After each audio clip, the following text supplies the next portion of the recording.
So tell me about what we now call the bar complex. Oh, we would What go was it every like? weekend Yeah.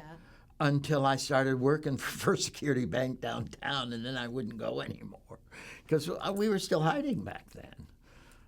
We were only fooling ourselves, but What was, and it might be hard to describe, but what was the interior of the bar like at that time? Because I know now there's like multiple floors and multiple when it rooms. started, it was the living room. Actually, the Gilded Cage first, and then the living room.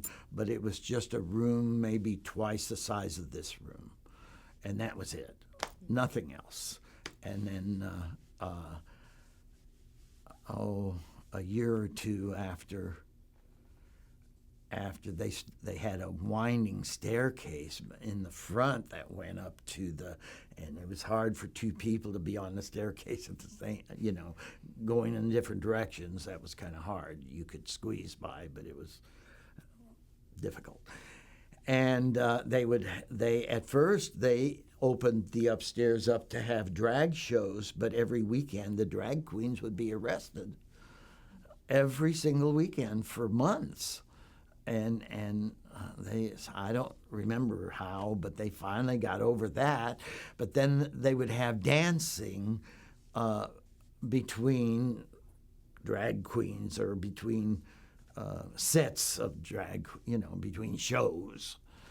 And they would have dancing, and everybody would, and then all they had was dancing. They didn't have and then the bar burnt down, and the Kentucky Theater burnt down, and my friend's record shop between the two burnt down.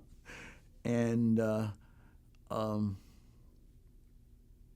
when they reopened, and I'm sure it was over a year, it could have been 2 years, but when I remember when it had burnt down, there were drag queens sitting on the curb crying their eyes out because the bar burnt down.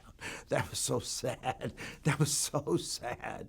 I wasn't a huge drag queen type person, but it was sad. That was their life. Anyway, when they reopened, they had then the drag show arena and the upstairs for dancing and everything. And all the neon lights worked. I don't know if they do now. I haven't gone in years.